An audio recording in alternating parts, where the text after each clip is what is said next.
मामलों के बीच स्वास्थ्य मंत्री श्याम बिहारी जायसवाल ने पत्रकारों से चर्चा करते हुए कहा कि मैंने पहले भी कहा है कि पूरे प्रदेश के नागरिकों को कोविड से घबराने की जरूरत नहीं है। इस बार कोविड की क्षमता कम है। स्वास्थ्य मंत्री श्याम बिहारी जायसवाल ने कहा है कि घबराने वाली बात नहीं है। अब तक पूरे प्रदेश में 20 मरीज ही सामने आए हैं। जो भी मरीज इस बीमारी से पीड़ित है उनके लिए अलग से बेड की व्यवस्था की गई है और छत्तीसगढ़ में आने वाले लोगों की ट्रैवल हिस्ट्री भी चेक की जा रही है। जो बीमार हैं उनमें से किसी की भी हालत गंभीर नहीं है। पूरे प्रदेश में मैं पहले भी कहा हूँ, आज भी बता रहा हूँ कि कोविड से किसी को घबराने की आवश्यकता नहीं है। इस बार का कोविड बहुत ही कम क्षमता का उसका प्रभाव है और प्रदेश में अभी कोविड को लेकर बहुत ज़्यादा ऐसी कोई परेशानी वाली बात नहीं है। अभी पूरे प्रदेश में लगभग 20 के आसपास एक्टिव केसेस होंगे, जिसमें किसी भी मरीज की स्थिति गंभीर नहीं है। समान रूप से उनको एहतियात के रूप में सेपरेट बेडों में रखा गया है और कोई भी ऐसे मरीज जिनके लक्षण धनात्मक आते हैं या कोरोना पॉजिटिव होते हैं उनको हम पृथक रूप से पूरे कोरोना के प्रोटोकॉल का पालन कराते हैं। परंतु छत्तीसगढ़ में किसी प्रकार की ट्रेवल हिस्ट्री या फिर अन्य ऐसे गंभीर मरीज की अभी तक प्रदेश में स्थिति नहीं है। देखिए, माननीय मुख्यमंत्री जी का 3 प्रमुख बातों पर जोर था।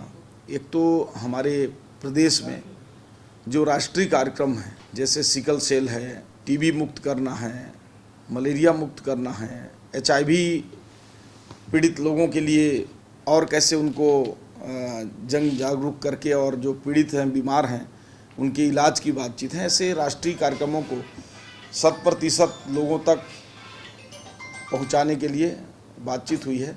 साथ ही जो प्रदेश में मातृ मृत्यु दर और शिशु मृत्यु दर है उसको कम से कम करने की बातचीत हुई है। और साथ ही साथ जो प्रदेश में इंफ्रास्ट्रक्चर हैं हमारे, जैसे सुपर स्पेशलिटी जगदलपुर में शीघ्र चालू होने वाला है, उसको जल्द से जल्द चालू करने हेतु कहा गया है। बिलासपुर का जो सुपर स्पेशलिटी है उसको और जन उपयोगी बनाने हेतु कहा गया है। और बड़े टर्सरी केंद्र जैसे सिम्स है, मेकाहारा है, DKS है और हमारे सारे मेडिकल कॉलेज के जो हॉस्पिटल हैं उनको सभी उपकरण और डॉक्टरों से पूरी तरह से पदों को भरकर लोगों को, आम जन तक सुलभ इलाज भी पहुंच सके और मेडिकल कॉलेजों में जो सीट संख्या है उसको बढ़ाने हेतु भी कल चर्चा हुई है। देखिए, ट्रांसफ़र पॉलिसी बृहद रूप से अध्ययन करके बनाया गया है और इस बार विशेष रूप से जो हमारे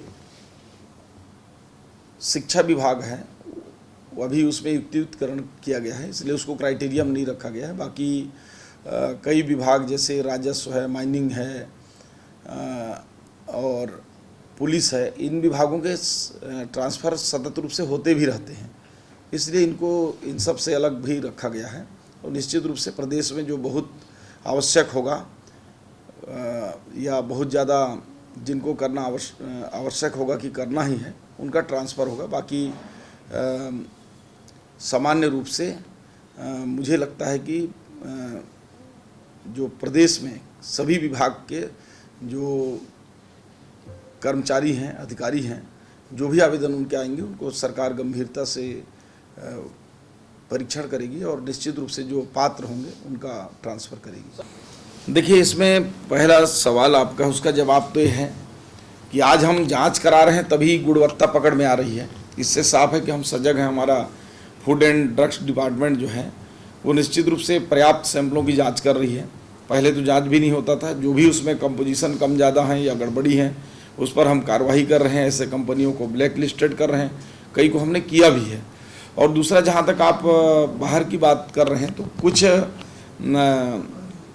दवाएं ऐसे हैं जिनका जांच राज्य में नहीं हो सकता, वो उस स्तर का लेब नहीं है और इसलिए इस बजट में जो है 49 करोड़ की लागत से हाईटेक लेब बनेगा। तो मुझे लगता है कि छत्तीसगढ़ में सारी जांचें हो जाएंगी। हमारी कई राज्यों में जो एजेंसियां हैं उनसे जांच हेतु टाई अप हो रखा है। कई सैंपल्स तो हम विशेष रूप से जहाज से भेजते हैं, क्योंकि उसका एक टाइम ड्यूरेशन होता है जांच करने का।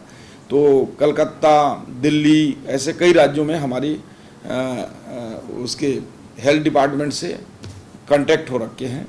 आने वाले समय में हमारा लैब पूरी तरह से बन जाएगा, तो 1-8 साल के बाद, 2 साल के बाद ऐसा लगता है कि छत्तीसगढ़ में सभी जांचें हो पाएंगी। देखिए, पिछले बार भी आप लोगों के माध्यम से बातें आई थी और कई ऐसे अखबारों में भी कुछ गड़बड़ी को लेकर लेख छपे थे।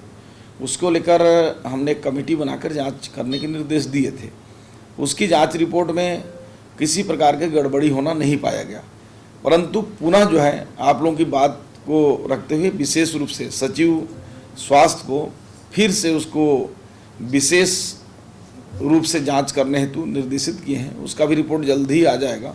अगर गड़बड़ी होगा तो निश्चित रूप से कार्रवाई होगी। इसमें फिर से जांच करा रहे हैं। निश्चित रूप से अगर गड़बड़ी है तो उसमें कार्रवाई होगी।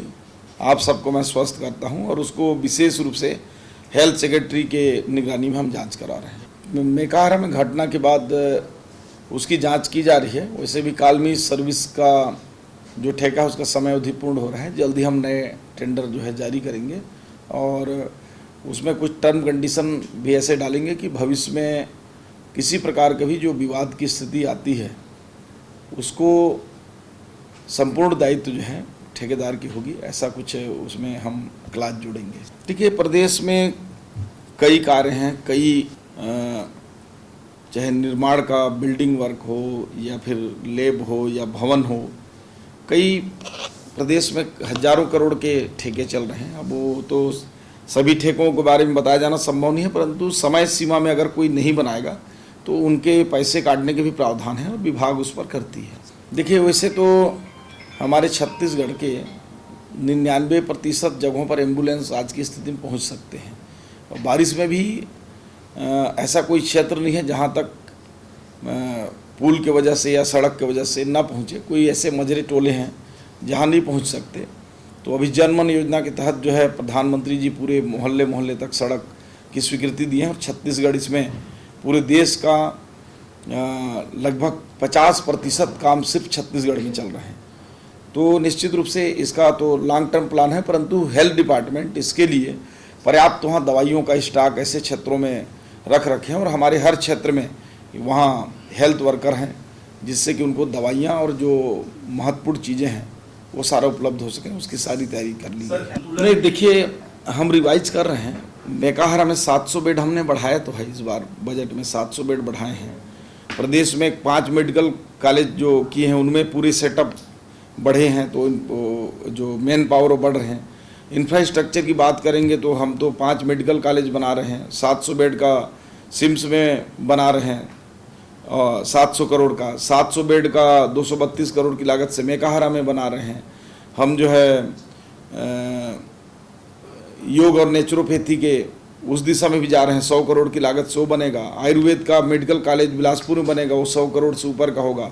12 नर्सिंग कॉलेज हम बनाने जा रहे हैं, 6 फिजियोथेरेपी कॉलेज बनाने जा रहे हैं। बस्तर में हम सुपर स्पेशलिटी चालू कर दिए, बिलासपुर का चालू करने की स्थिति में है, बिलासपुर चालू कर दिए हैं। अंबिकापुर सुपर स्पेशलिटी बनना है। मुझे लगता है कि इतिहास में आज़ादी के बाद से जितना इंफ्रास्ट्रक्चर और हेल्थ की दिशा में जितना काम माननीय मुख्यमंत्री विष्णुदेव साय जी के नेतृत्व में हुआ, मुझे नहीं लगता कि इतिहास में आज तक हुआ हो। CCN शार्प न्यूज के लिए ब्यूरो रिपोर्ट।